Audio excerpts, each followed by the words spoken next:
같이 보실 성경은 마태복음 13장입니다. 13장 18절 한 구절만 같이 읽겠습니다. 그런즉 씨 뿌리는 비유를 들으라. 너무 간단하게 되어 있네요. 지금까지 우리가 그 예수님이 분부하고 또 가르치신 것을 배우는 시간을 갖고 있습니다. 그래서 5가지였는데 그 5가지 가운데 이 말씀을 마치심에 하는 것도 마쳤고요. 또 12제자에게 명하시기를 마치시고 이것도 마쳤고요. 기억나시나요? 나중에 또 기억이 안 나면 또 다음에 한번 또 반복할 수 있는 시간이 또 있을 거라고 생각을 합니다. 오늘은 이 13장 53절에 나와 있는 이 모든 비유를 마치신 후에 라고 하는 이 내용들을 중심으로 해서 좀 살펴보려고 합니다. 그래서 13장 53절을 보니까 이렇게 되어져 있죠. 53절을 보시면 예수께서 이 모든 비유를 마치신 후에 그랬습니다. 이 모든 비유가 어떤 걸까요? 이 모든 비유. 앞에 나와 있는 비유겠죠. 한 대목부터 시작해서 어디까지의 비유를 이야기를 하시겠죠. 그래서 한번 어딘가를 찾아보면 13장 1절부터 한번 봅니다. 13장 1절부터 보시면 그날에 예수께서 집에서 나가사 바닷가에 앉으시매 큰 무리가 그에게로 모여들거늘 예수께서 배에 올라가 앉으시고 온 무리는 해변에 섰더니 예수께서 비유로 여러 가지를 저희에게 말씀하여 가라사대. 예수님이 그러니까 여러 가지 비유를 말씀하신 거죠. 어떤 분위기인가 느껴지나요? 그림이 그려지나요? 바닷가에 앉으셨죠. 그리고 큰 물이 그들에게 모여들었어요. 그래서 배에 올라가서 앉으시고 온 무리는 해변에 서 있는 거죠. 그림이 그려지나요? 예수님은 배 위에 앉으셨고 무리가 해변에 쭉 둘러서 있는 그런 정황들 한번 그려보시면 될 겁니다. 거기에서 예수님이 지금 여러 비유를 이야기하신 거예요. 그리고 53절은 이제 그 비유가 다 마친 거죠. 다 끝난 거죠. 그러면 이 1절부터 시작해서 53절 사이에 나와 있는 비유가 하나가 아니라 여러 가지라고 하는 걸 알 수 있겠죠. 성경을 우리가 읽으면서도요, 이렇게 조금씩 구분 짓거나 정리를 하지 않으면, 하시고자 하는 내용을 제대로 우리가 이해를 할 수 없게 됩니다. 사람의 말도 마찬가지고 학교 공부도 마찬가지겠죠. 이 비유를 크게 다시 둘로 한번 나눠볼 수 있어요. 자세히 한번 읽어보셨나요? 마태복음을 읽어보시면 비유가 나와 있는데 한 부분의 비유는 모여있는 군중들에게 무리들에게 말씀하신 비유고 그 다음에 또 나오는 비유들은 누구에게 말씀하신 거냐 하면 제자들에게 말씀하신 거예요. 구분이 되어질 수 있을까요? 이제 이렇게 말씀을 드리면 그러니까 그냥 읽으면 보이지 않던 것들이 우리가 이렇게 누군가가 성경을 먼저 읽고 정리를 해서 이렇게 이야기를 해드리면 보이기 시작을 합니다. 그리고 보이는 것만큼 더 알게 되고 안 것만큼 더 이야기를 할 수 있게 되죠. 아까 2절에 기록되어 있는 것처럼 큰 무리들에게 예수님이 비유로 말씀하시기 시작했어요. 그 다음에 조금 뒤로 넘어가서 어디를 한번 보시느냐 하면 36절을 한번 봅니다. 36절 이에 예수께서 무리를 떠나사 집에 들어가시니 제자들이 나와 가로되 밭에 가라지의 비유를 우리에게 설명하여 주소서. 이때부터의 내용들은 지금 누구에게 이야기하시기 시작한 거냐 하면 제자들에게 이야기하기 시작한 거죠.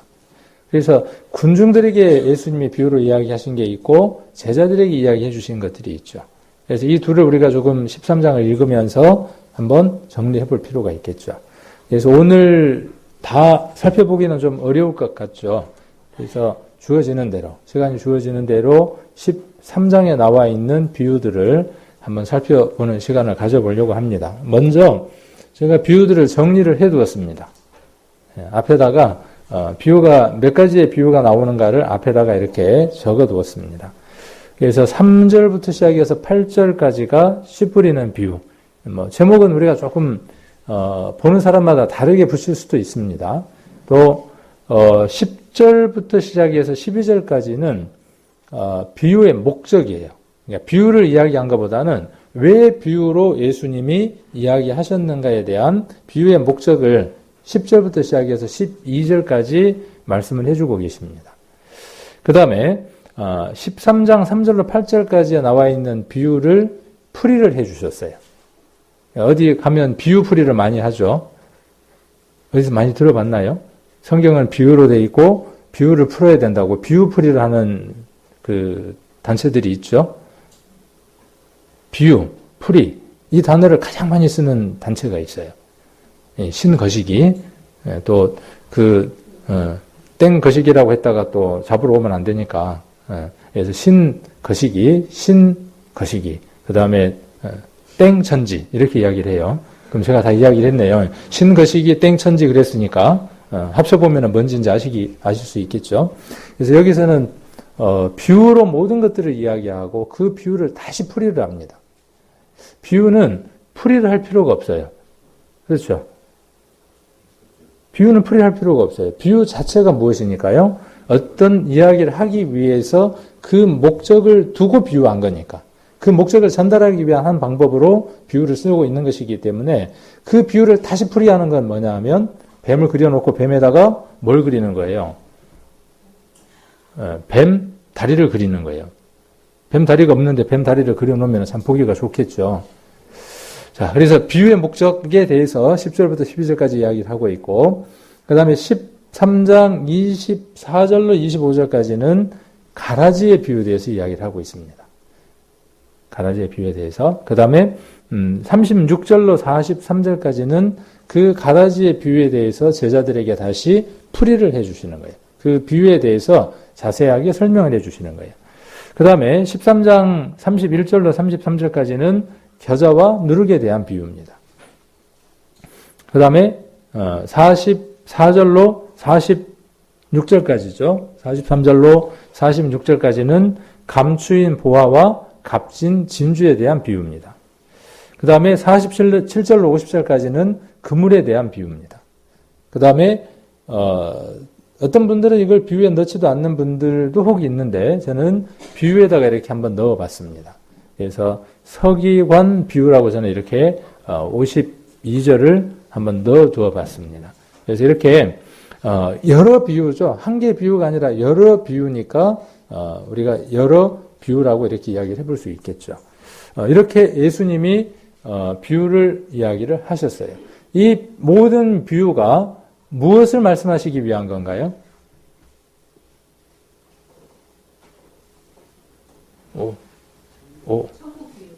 그렇죠. 여기 보면 무엇을 하기 위한 거냐 하면 천국에 관한 비유예요. 천국에 관한 비유입니다. 그래서 예수님이 제자들에게 이것을 알려주셨어요. 이것을 이렇게 알려주신 목적이 어디에 있죠? 너희도 이 내용이 무엇을 이야기하는지를 알고 그 다음에 이렇게 안 것을 그 다음 어떻게 하라는 거죠? 제자를 삼아서 그 제자들에게 어떻게 하라고요? 이 내용이 예수님으로부터 어떻게 전달받았고 이 내용이 무엇인가를 그들에게 다시 알려주라는 거죠. 그게 지금 이 성경을 보고 있는 마태복음 28장 18절로 20절에 나와 있는 주된 내용인 거죠. 제자를 삼아서 이 내용을 알려주라는 거예요. 이것이 예수님이 제자들에게 분부하신 내용이에요. 그러면 우리가 이 내용을 알아야 되는 이유가 어디에 있죠? 천국은 예수님이 이렇게 비유로 말씀해 주셨어. 라고 우리가 다른 사람들에게 말하여 줄 수 있어야 한다는 거죠. 우리 안에 이루어져야 되고 나 외에 다른 사람들에게 이 내용을 충분히 알려줄 수 있도록 해야 된다는 것이죠. 모르면 못 알려주니까 우리가 알아볼 수 있도록 이렇게 공부를 또 배움을 갖고 있는 거죠. 그래서 오늘은 이 씨 뿌리는 비유에 관해서 1시간 한번 나눠보려고 합니다. 이 씨 뿌리는 비유를 이야기하려고 했더니 기억이 어렴풋이 나더라고요. 우리 성도님들하고 교제를 했던 기억이 나더라고요. 기억나시나요? 한 6년이나 됐는데 기억나시겠어요? 제가 한번 찾아보니까 2013년 6월 달에 우리 성도님들하고 같이 이 내용을 가지고 한번 교제를 나누었더라고요. 6년 전이니까 뭐 까마득하게 우리 머릿속에서 좀 아련하니 이렇게 기억이 되어질 것 같아서 오늘 이 내용을 한번 같이 살펴보려고 그때도 마찬가지지만 이렇게 표를 만들어서 공부를 했고요. 오늘도 이 표를 가지고 한번 교재를 나눠보려고 합니다. 우리 시영이 형제가 거기 있는 프린트물 있죠. 예. 그때는 이거 안 나눠드렸던 것 같아요. 근데 오늘은 그 배부를 잘 하세요. 한 분씩. 한 장씩 이쪽으로 나눠드리세요. 혼자만 갖고 있지 말고 뒤로 전달 그러면 되겠네. 예. 이게 글씨가 좀 작아서 보려고 하니까 좀 어려움이 있어서 프린트를 했고요. 마태복음에다가 13장에다 이렇게 딱 끼워 놓으시고 시간이 있을 때마다 이 내용을 한번 계속 살펴보고 또 정리를 해보고 이게 믿음으로 화합이 될 수 있도록 그렇게 하시면 좋겠다는 생각이 들어서 프린트물을 한번 만들어 보았습니다. 자, 나눠드리고 그래서 지금 4절을 한번 봅니다. 3절, 13장 3절을 한번 보시면 마태복음 13장 3절부터 보시면 예수께서 비유로 여러 가지를 저에게 말씀하여 가라사대 씨를 뿌리는 자가 뿌리러 나가서 뿌릴새 더러는 길가에 떨어짐에 새들이 와서 먹어버렸고 더러는 흙이 얇은 돌밭에 떨어짐에 흙이 깊지 아니하므로 곧 싹이 나오나 해가 돋은 후에 타져서 뿌리가 없어짐으로 말랐고 더러는 가시떨기 위에 떨어짐에 가시가 자라서 기운을 막았고 더러는 좋은 땅에 떨어짐에 혹 100배 혹 60배 혹 30배의 결실을 하였느니라. 귀 있는 자는 들으라 하시니라. 그래서 3절부터 8절까지 나와 있는 이 비유에 관한 내용들을 오늘 함께 이렇게 나눠보려고 합니다. 자, 이 부분에 대해서 제자들에게 또 군중들에게 이 내용에 대한 내용들을 설명을 해주시는 내용이 18절부터의 내용이죠. 오늘 지금 읽었던 그 본문부터가 이거에 대한 자세한 설명이 되어집니다. 그래서 18절부터 한번 보시면 그런즉 씨 뿌리는 비유를 들으라. 아무나 천국 말씀을 듣고 깨닫지 못할 때에는 악한 자가 와서 그 마음에 뿌리운 것을 빼앗나니 이는 곧 길가에 뿌리운 자요. 돌밭에 뿌리웠다는 것은 말씀을 듣고 즉시 기쁨으로 받되 그 속에 뿌리가 없어 잠시 견디다가 말씀을 인하여 환난이나 핍박이 일어나는 때에는 곧 넘어지는 자요. 가시떨기에 뿌리웠다는 것은 말씀을 들으나 세상의 염려와 세리의 유혹에 말씀이 막혀 결실치 못하는 자요. 좋은 땅에 뿌리었다는 것은 말씀을 듣고 깨닫는 자니 결실하여 혹 100배, 혹 60배, 혹 30배가 되느니라 하시더라. 그래서 예수님이 말씀하신 그 비유에 대해서 예수님 스스로가 어떻게 해주셨냐 하면 그 비유가 무엇을 말하는지에 대한 내용들을 이야기를 해 주시고 있죠. 이 동일한 내용이 마가복음에도 기록이 되어 있고 누가복음에도 기록이 되어 있습니다. 마가복음은 프린트물을 보시면 됩니다. 프린트물을 보시면 성경책이 그렇게 크지 않으면 사이에 적지 않으면 들어갈 수 있도록 프린트를 했는데 어떤 분들은 커서 좀 못 들어가는 사람도 있을 거예요. 반으로 접어서 넣어 놓으셔도 되고 마태복음은 아까 우리가 봤던 것처럼 13장에 기록이 되어 있고 마가복음은 4장에 기록이 되어 있습니다. 그리고 누가복음은 8장에가 이 내용이 기록이 되어 있습니다. 그래서 이 내용들을 한번 쭉 정리를 한번 해봤습니다. 그래서 보시면 길가에 돌밭에 가시떨기에 옥토에 이건 다 똑같죠. 그리고 마태복음 13장, 마가복음 4장, 누가복음 8장 이렇게 나와 있다는 거죠. 그리고 뒤에 생명의 모습이라고 돼 있고 씨, 싹, 이삭 혹은 줄기, 열매 이렇게 이야기를 했습니다. 그래서 그것들을 어디에다가 비유를 했느냐 하면 길가에, 돌밭에, 가시떨기에, 옥토에 이렇게 한번 비유를 해봤습니다. 마가복음을 한번 찾아보겠습니다. 마가복음 4장을 한번 찾겠습니다. 4장 26절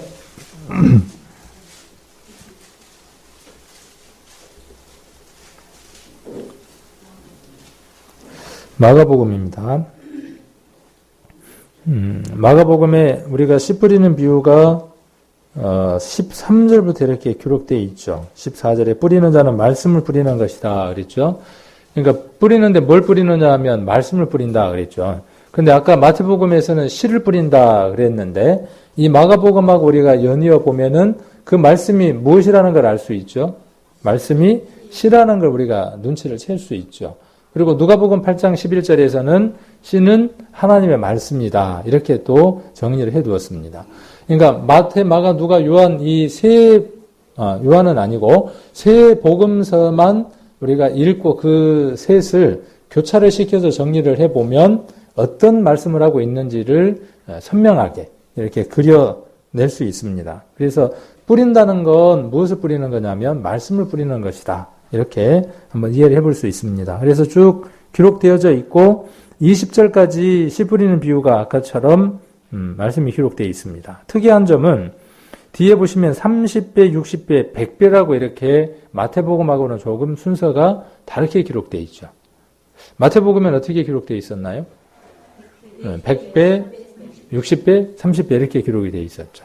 그래서 이런 차이점들을 조금 우리가 찾아보는 것도 성경을 읽을 때에 재미고 또 맛이고 그런 것 같아요.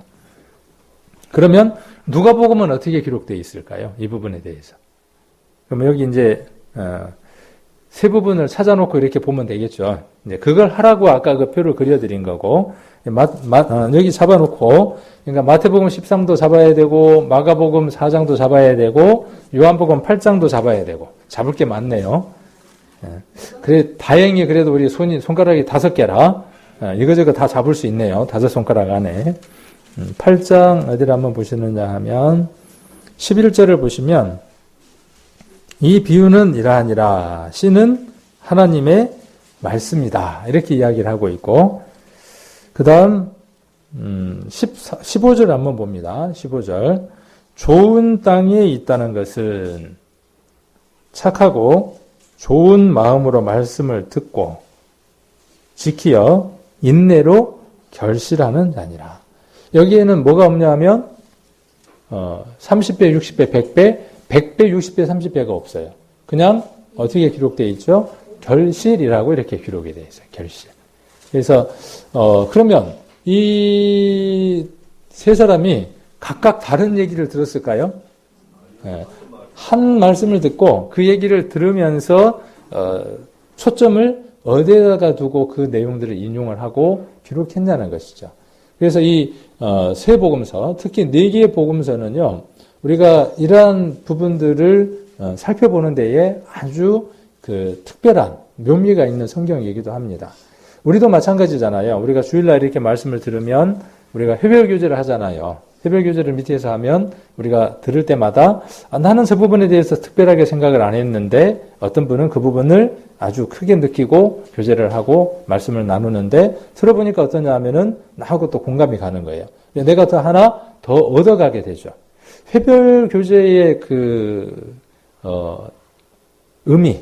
왜 우리 교회가 밥 먹고 난 뒤에 집에를 얼른 가지 안 가고 30분 정도 이렇게 우리가 같이 하죠. 왜 30분 정도 이렇게 붙들어 둘까? 근데 거기에 우리가 그런 의미나 목적들을 모르고 30분을 또는 1시간을 있게 되면은 그 목적들을 못 채우게 되는 거죠. 그래서 우리가 말씀을 이렇게 들을 때에 마태는 100배, 60배, 30배에다가 초점을 두었고 똑같은 얘기를 들었지만 마가는 30배, 60배, 100배라고 차츰 늘어가는 것으로 이렇게 표현을 했고 그리고 마태는 어떤 것들이 크게 완전하게 채워져 있는 그 100이라고 하는 것을 먼저 이야기를 했고 누가는 결실되어졌다는 데다가 초점을 두었고 오히려 100배, 60배, 30배, 30배, 60배, 100배 이야기하는 것보다 결실이라고 이야기하니까 더 오히려 확 눈에 들어오는 또 맛도 있죠. 네, 그런 것처럼 우리가 이 회별교제를 나누면서 동일한 이 성경 구절을 듣고 또 설교자의 교제의 내용을 들으면서 우리 각각의 심령 안에 깨달아지고 느껴지고 배워지는 것들이 분명히 있을 겁니다. 예, 그런 내용들을 짧게 1분이든 2분이든 우리가 이렇게 나누게 되면 그 나눈 것들이 우리가 사복음서를 읽으면서 풍부해지는 것처럼요. 회별교제를 하면서 어떻게 되느냐 하면 풍부하게 됩니다. 제가 30분이 목적이겠습니까?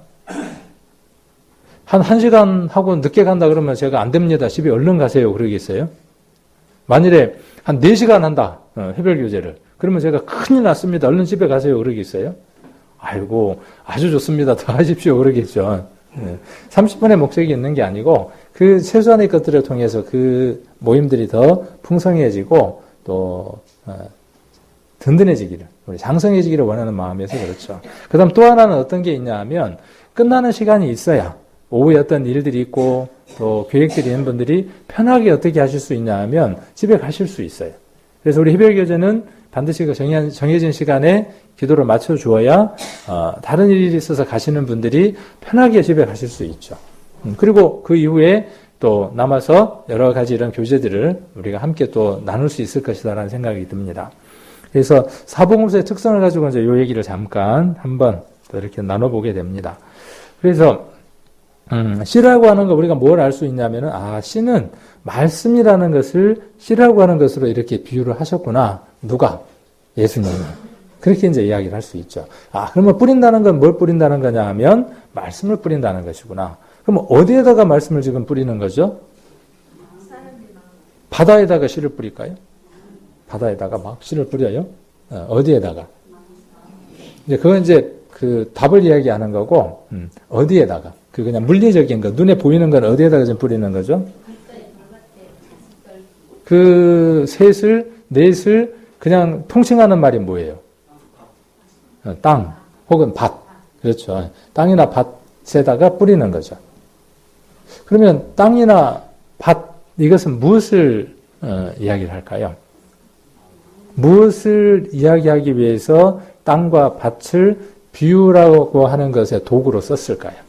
땅과 밭이 갖고 있는 어떤 특성들이 있기 때문에 그 특성을 들어서 이야기하고자 하는 그 목적지로 끌어가기 위해서 목적으로서 땅이든 밭이든 이용이 하는 것이죠.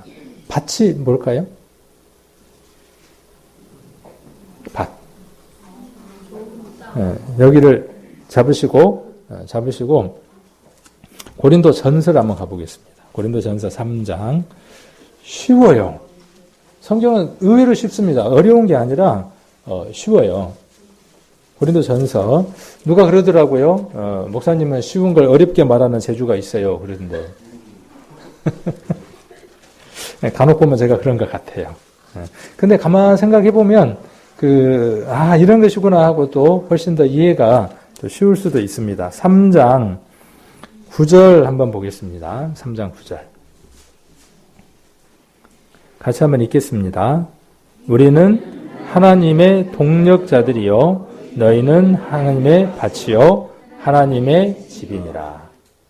그러니까 너희라고 이야기를 했으니까 우리를 지금 이야기하는 것이죠. 우리. 그러면 조금 좁은 의미로 우리가 생각을 해볼 수 있겠네요. 지금 마태복음이나 마가복음이나 그다음에 누가복음에 나와 있는 그 밭이라고 하는 건 지금 누구든지 보다는 조금 더 좁게도 한번 생각을 해볼 수 있겠네요. 넓게도 한번 생각을 해볼 수도 있겠고. 그래서 밭이다 그렇게 이야기를 했고 집이다 그랬어요. 그러면 이 하나님의 집이라는 말은 무슨 뜻이에요? 우리 집 그러잖아요. 우리 집. 우리 집 그러니까 거기에는 한 사람이 사는 게 아니라 한 사람 이상이 사는구나 하는 걸 알 수 있잖아요. 제가 우리 집 그러면은 우리 성도님들은 어떻게 알고 있냐면 그 집에는 박자연이도 살고 김누림이도 사는구나. 그 사람들이 사는 집 이렇게 안다는 거죠. 그러면 하나님의 집 그러면요. 하나님의 집 그러면 무슨 말이에요? 하나님이 계시는 집 그 말이잖아요. 어렵게 생각하지 마시고. 그럼 그 얘기를 우리가 한문으로 바꾼다든지 그러면 그걸 우리가 뭐라고 이야기하느냐 하면 성전이라 그러잖아요. 우리가 이 말씀 우리가 많이 보고 또 이해했던 말씀들이죠. 16절로 넘어가면 거기에 대한 답이 나오죠. 너희가 하나님의 성전인 것과 이렇게 말씀하고 계시죠. 하나님이 계시는 집이니까 성전이에요. 하나님이 계시는 나라예요. 하나님이 계시는 나라니까 하늘 나라예요. 또 하나님 나라예요. 하늘에 있는 나라니까 천국이에요. 하나님 나라, 하늘 나라, 천국 다 마찬가지예요. 만일 거기에 어느 장소에 개가 있어. 고양이가 거기 살아. 그러면 뭐라 그래요? 그건 개집, 고양이집 그렇게 이야기를 하는 거죠. 휘황찬란한 집이라. 기가 막혀. 거기에 막 금은 보화가 있고 별의별 게 다 있어. 어마어마한 게 있어요. 그런데 거기에 만일 하나님이 계시지 않는다. 예수님이 계시지 않는다. 그러면 그 집 필요 있어요? 없어요? 필요 없어요. 그런데 제가 그런 질문을 간혹 한번 드리지만 여러분들은 천국을 왜 가시려고 합니까? 천국이 왜 여러분 안에 소망입니까? 빚이 많아서요? 몸이 지금 몸뚱아리가 다 망가지는 상황이 돼서 그곳에 가면은 아프지 않고 눈물도 없다 그러니까 그래서요? 무엇 때문이냐 하는 게 정말 저는 중요하다고 생각을 해요. 그래서 제가 간혹 유행가도 한 번씩 부르지는 않고 소절만 이야기하잖아요. 저 푸른 초원 위에 그림 같은 집을 짓고 사랑하는 님과 함께. 근데 그림 같은 집을 짓고에 초점이 있는 거예요. 거기에 사랑하는 님이 있어야 되는데 그림 같은 집을 짓고 거기에 혼자 살려고 하는 거예요. 하나님이 계시는 곳이면 제가 그러잖아요. 늘 그럴 리는 없어요. 그럴 리는 없는데 하나님이 계시는 곳이면 만일 그곳이 가시밭길이고 고난이고 힘들어도 우리가 가려고 해야 하는 거죠. 어떻게? 기쁨으로, 즐거움으로, 참 마음으로, 단 마음으로 가려고 하는 것이 구원을 받은 사람의 올바른 마음이죠. 내가 이 세상에서 힘들고 괴로우니까 그 보상 심리로 내가 죽으면 거기에 금으로 되어 있는 김바닥이고 황금으로 된 집이 있고 생명수의 강이 흐르고 야 이제 더 이상 구상 끝났다? 그건 바른 믿음의 개념이 아니다는 것이죠. 그곳에 나를 사랑하셨고 나를 위해서 모든 것을 아낌없이 주신 그분이 거기 계시니까 내가 그곳에 가는 겁니다. 그리고 그것이 소망인 겁니다. 이것이 바른 믿음이라는 것이죠. 자, 그런 생각 가운데에서 하나님이 계시면 거기가 아까 천국이고 하나님이 계시면 하나님의 집이라 그랬어요. 그러면 하나님은 어디 계십니까? 지금. 진짜요? 솔로몬이 자기 집 짓는데 몇 년 걸렸죠? 하도 오래돼갖고 기억이 잘 안 나요. 성전을 짓는데 몇 년이 걸렸고? 7년. 네. 어떻게 우리가 알 수 있죠? 성경에 기록되어 있으니까. 자기 집 짓는 데는 몇 년? 14년? 13년? 14년? 13년. 그래서 그 열왕기 상에 보면 그렇게 기록이 되어 있고 뒤에는 자기 집과 성전을 짓는데 20년이 지났고 이렇게 기록을 하고 있는 걸 볼 수 있습니다. 요즘 그 열왕기 상가 얼마 전에 지나가셨죠? 우리 여장년회에서는요. 근데 지나갔는데 얼른 안 봤죠. 성전을 지었어요. 백향목으로. 기가 막히게 성전을 지었습니다. 근데 왜 제가 그 숫자를 얘기를 하느냐 하면 성전을 짓는 데는 7년 걸렸고 지 집을 짓는 데는 자기 집이 아니고 지 집을 짓는 데는 약 배가 걸렸어요. 우리가 여기에서 하나 살펴봐야 될 대목인 거죠. 우리 솔로몬 그러면 지혜의 왕, 솔로몬 그러면 최고의 왕으로 이렇게 이야기를 합니다. 근데 의외로 솔로몬의 생애를 쭉 살펴가 보면 허점투성이고 실수투성인 것들을 많이 살펴보게 되죠. 이스라엘이 우상을 숭배하게 된 그 가장 큰 동기가 솔로몬으로부터 시작됐다는 것들을 우리는 쉽게 발견할 수 있습니다. 그건 이제 두고 성전을 이제 지었어요.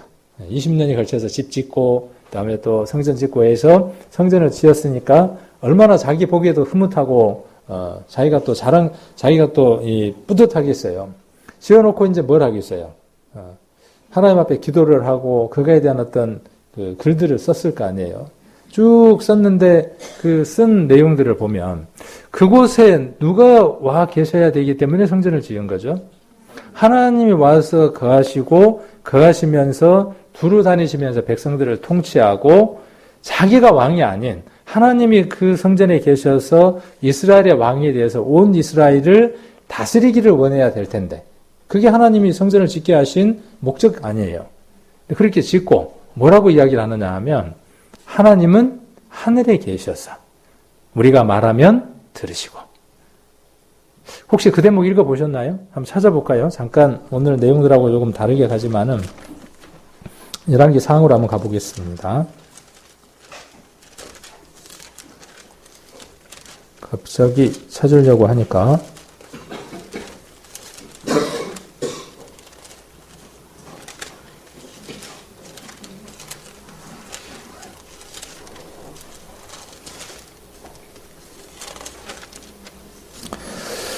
자, 8장을 한번 보겠습니다.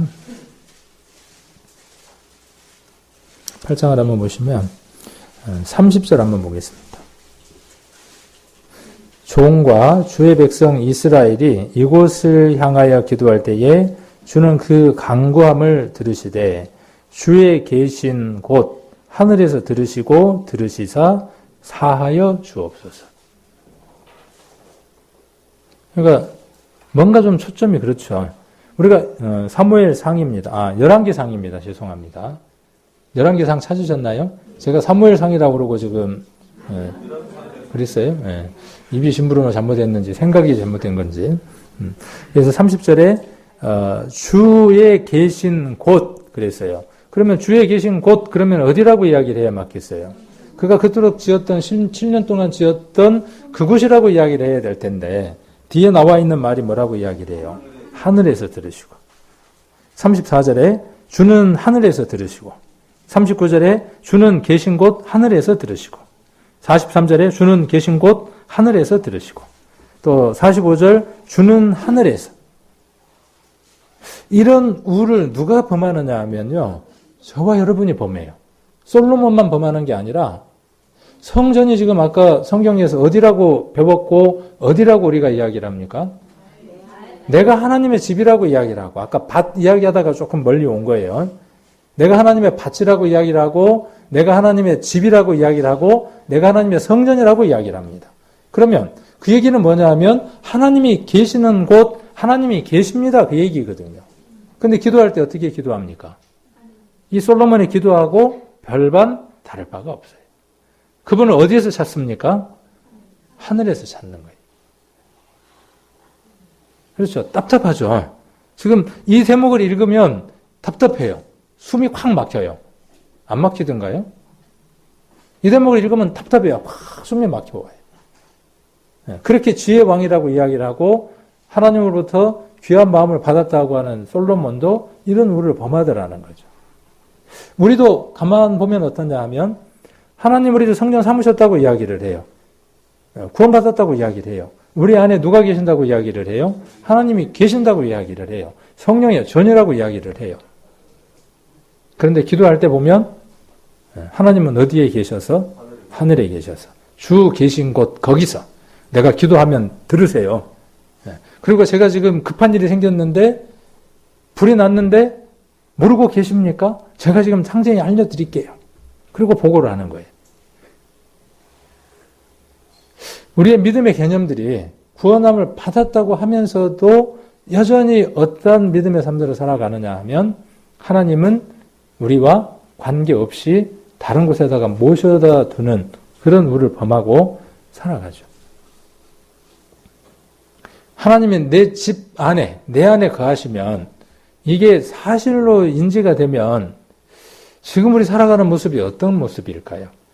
저는 이런 생각들을 많이 해봅니다. 제가 이제 그렇게 살아가지 못하니까 매일 이것 때문에 발버둥을 치니까 이것 때문에 하나님 앞에 늘 죄송하니까 이 솔로몬처럼 이런 우두를 범하는 것들이 늘 괴롭고 하니까 이런 그 내용들의 설교들을 또 교재들을 나누게 되는 것 같아요. 하나님이 내 안에 계시면 나는 누구의 지배를 받고 있어야 하느냐 하면 지난번에 우리가 유다서를 통해서 사단이라고 하는 존재가 자기 지위와 자기 초소를 떠난 자라 그랬죠. 그래서 그 초소와 지위를 되찾기 위해서 어느 장소를 원한다 그랬죠. 기억나시나요? 유다서 1장에 나와 있는 내용이 기억나시나요? 그게 타락한 천사예요. 그 타락한 천사가 집을 찾습니다. 그래서 들어온 집이 누구였냐 하면 예전에 우리들 집이었어요. 그래서 누가 주인이었냐 하면은 그 타락한 천사 사단이 우리를 거처로 삼았어요. 집처럼 썼어요. 그리고 거기에서 어떻게 했습니까? 지위를 누렸어요. 어떤 지위를 누렸습니까? 그가 주인이었어요. 그가 왕이었어요. 그가 왕이었다는 얘기는 무슨 얘기예요? 그가 왕이라는 얘기는 그가 왕이라는 얘기는 우리가 그의 종이었다는 얘기예요. 그가 우리의 주인이었다는 얘기는 백성이었다는 얘기고 그가 우리의 주인이었다는 얘기는 무슨 얘기냐면 종이었다는 얘기죠.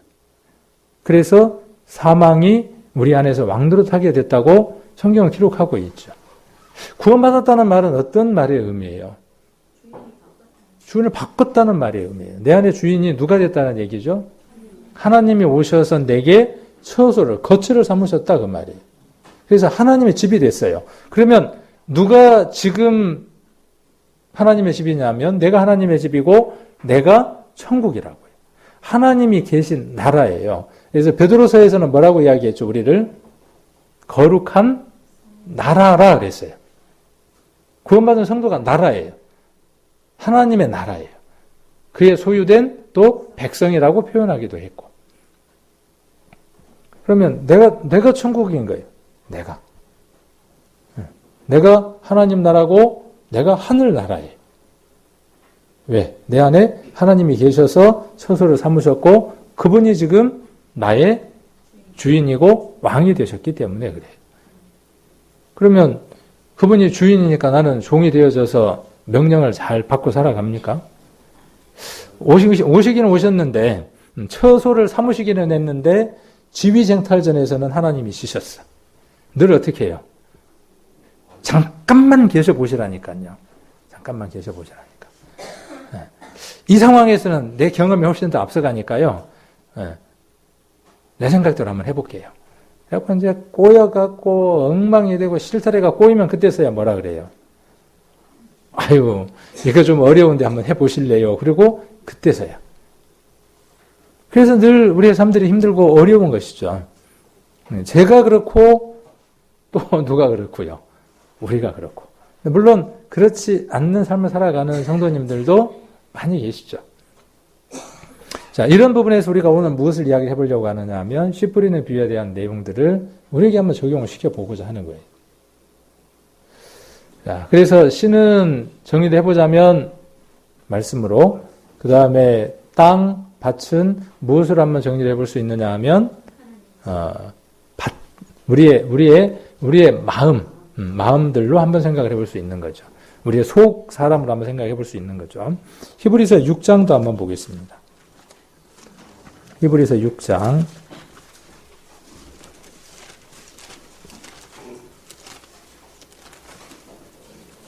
6장 7절입니다. 땅이 그랬죠.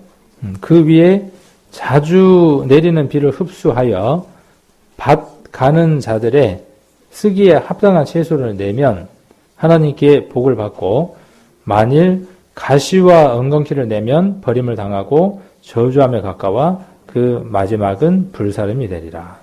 여기서 땅이라고 이야기를 하고 있죠. 그래서 이 땅이 우리의 마음인 것을 우리가 한번 성경을 통해서 살펴볼 수 있습니다. 그래서 우리가 하나님의 밭이고 그 다음에 하나님의 아까 뭐라 그랬죠? 하나님의 집이라 그랬고 이런 부분들 한번 정리를 한번 해볼 수 있을 겁니다. 자, 마가복음을 아까 다시 돌아가서 마가복음 4장으로 다시 한번 돌아가 보겠습니다. 그러니까 씨는 어디에다가 뿌리는 거냐 하면 밭에다가 뿌리는 거죠. 밭에다 뿌리는 겁니다. 그러면 이걸 우리가 비유니까 목적으로 한번 받아보면은 말씀을 우리가 어디에다가 받는 거냐 하면 마음에다가 받는 겁니다. 이제 그 정리가 좀 되죠. 이게 밭인데 밭이 어떤 상태냐를 지금 이야기를 하는 거죠. 말씀이 지금 무엇을 이야기하느냐 하면 밭이 있는데 그 밭이 어떤 상태냐 하는가에 따라서 씨가 어떤 결말을 맞느냐를 이야기를 하는 거죠. 그러면 우리가 오늘 이야기하려고 하는 핵심이 무엇이 되어지느냐 하면 우리가 말씀을 나누는 거죠. 말씀을 나누는데 우리의 마음의 상태가 어떻냐는 거에 따라서 어떤 결실을 맺느냐는 거죠. 이거에 대한 말씀을 예수님이 비유로 해주신 것을 우리가 한번 살펴볼 수 있는 거죠. 4장 아까 26절을 한번 보시면 마가복음 4장 26절. 그래서 마가복음에도 동일하게 이 씨 뿌린 비유가 나오고 씨 뿌린 비유 이후에 26절에 또 가라사대 하나님의 나라는 그랬어요. 사람이 씨를 땅에 뿌린 같으니. 아까 씨 뿌리는 비유와는 좀 다르지만 여기에서는 약간 또 다른 비유를 마가가 이야기를 하고 있는 거죠. 아까 무엇과 연관이 있느냐 하면 씨 뿌리는 비유와 연관이 있는 거죠. 그래서 사람이 씨를 땅에 뿌리는 것과 같다. 그래서 27절 저가 밤낮 자고 깨고 하는 중에 씨가 나서 자라되 그 어떻게 된 것을 알지 못하느니라. 땅이 스스로 열매를 맺되 처음에는 싹이요 다음에는 이삭이요 그 다음에는 이삭에 충실한 곡식이니라. 열매가 익으면 곧 낫을 대나니 이는 추수대가 이르렀음이니라. 여기 땅이 스스로 열매를 맺는 거죠. 땅이 열매를 맺는 겁니다. 그런데 어떤 과정을 통해서 열매를 맺죠? 그냥 어느 날 갑자기 열매가 폭 하고 나오는 게 아니라 여기 보니까 어떻게 열매를 맺는다고요? 자, 첫 번째가 뭐가 된다고요? 28절에 첫 번째가 뭐예요? 싹이 나고. 네, 싹. 그 다음에 그러니까 처음에는 싹, 다음에는 뭐? 이삭. 그 다음에는 뭐? 곡식. 그러면 우리가 말씀을 들을 때에 어떤 과정을 거친다는 거죠? 말씀을 들을 때 이 과정들을 거친다고요. 싹이 올라오고 그 다음에 이삭이 올라오고 그 이삭에 충실한 곡식이 올라오고 그 곡식이 올라왔는데 바로 추수하나요? 그 열매가 어떻게 돼야죠? 연글어야죠. 햇빛을 받고 해서 연글면 어떻게 하느냐 하면 그때 수확을 해요. 그런 것처럼 우리가 말씀이 변화되는 말씀이 우리 안에 와서 진행되는 과정을 땅에 씨가 자라는 과정으로 표현을 했다고요. 이것은 어디에 다 적용되어지느냐 하면 전도집회 때에도 적용이 돼요. 그 다음 또 어디도 적용이 되느냐 하면 오늘 말씀을 듣는 이것에도 적용이 됩니다. 우리가 전도집회 때 씨를 뿌리죠. 어떤 씨를 뿌리느냐 하면 복음의 말씀을 뿌립니다. 복음을 뿌리는 거죠. 복음의 말씀에 관계된 것들을 뿌립니다. 그렇게 뿌렸을 때 그 뿌린 것을 마음에 받아서 잘 관리해서 싹이 올라오고 그 다음에 이삭이 올라오고 그 다음에 거기에 곡식이 올라오고 그게 연결해야 돼. 그래서 어디까지 열매를 추수하는 것까지가 하나님이 원하시는 변화라는 거죠. 그러면 구원은 어디까지가 우리가 구원이라고 이야기할 수 있는 겁니까? 구원은 어디까지라고 우리가 구원을 이야기할 수 있느냐 하면 싹도 아니에요. 이삭도 아니에요. 곡식이 지금 올라가지고 물로 가득 차 있는 우리 벼 보면은 올라와 있기는 올라와 있는데 누르면 어때요? 물렁물렁하고 물이 가득 차 있죠. 그 상태가 아니에요. 그럼 어느 상태예요? 열매가 되어지는 상태예요. 그 상태까지죠. 그리고 그게 100배, 60배, 30배 결실하는 상태라고 이야기를 해볼 수 있는 거죠. 그래서 우리가 지금 보고 있는 표에 생명의 모습이라고 지금 핑크빛이네요. 핑크빛으로 표현해 두었습니다. 그래서 싹, 씨, 싹, 이삭, 열매 이렇게 4개로 마가복음 4장 26절부터 29절까지 나와 있는 말씀들을 쭉 한번 정리를 해 두어 봤고요. 그 다음에 이제 각각 마태, 마가, 누가의 특이한 점들 한번 살펴보도록 하겠습니다. 마태복음은 19절에 천국 말씀을 듣고 깨닫지 못할 때 라고 이렇게 이야기를 했고, 그 마음에 뿌리운 것을 빼앗기는 것이다 그랬어요. 누가 와서 빼앗는가라 그랬죠, 아까? 마태복음에는 누가 빼앗는가라 그랬어요. 누가 빼앗죠?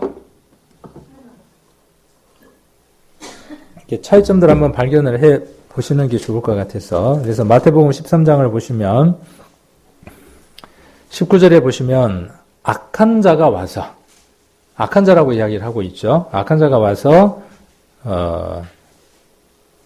어떻게 합니까? 뺏어가는 거죠. 그 다음에 마가복음은 15절에, 마가복음 아까 4장 15절 한번 봅니다. 세 곳을 같이 잡으면서 한번 보시게요. 4장 15절을 한번 보시면,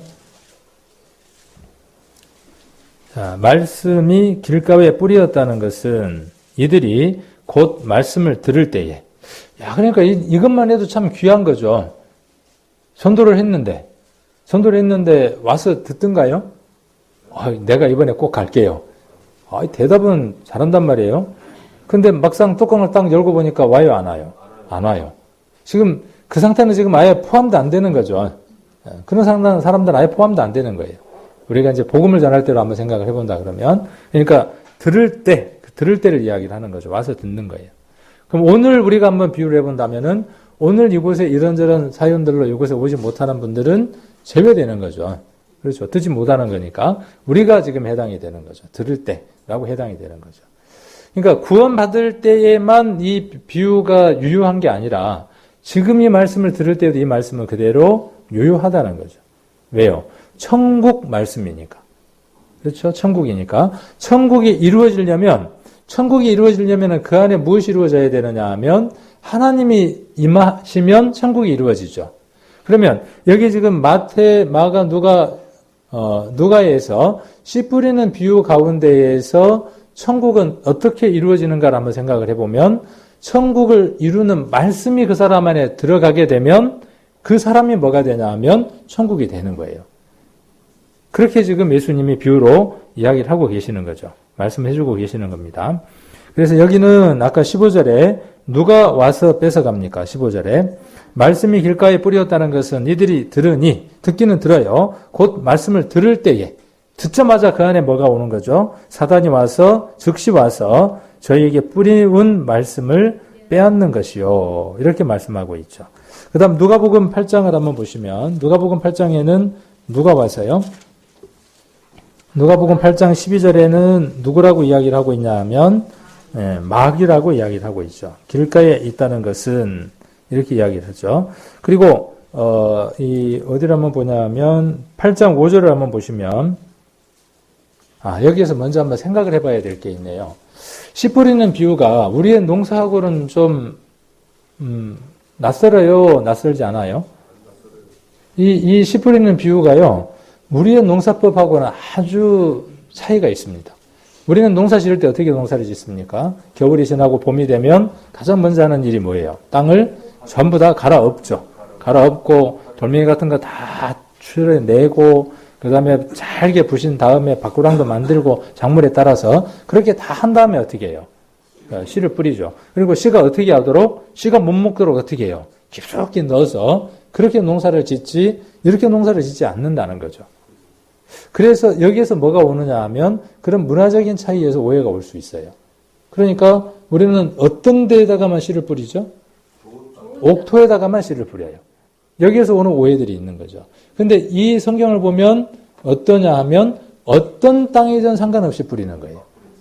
그러니까 복음은, 천국 말씀은 이 사람이 준비됐다 싶으니까 복음을 전하는 게 아니라, 복음은 어떻게 전하는 거냐 하면 내가 생각하기에 좋은 땅이어서 전하는 게 아니고, 내가 보기에 돌밭이고 길가고 가시덤불이어도 어떻게 하라고요? 뿌리라는 거예요. 그래서 이스라엘의 농사법은요, 산포라 그래요. 산포.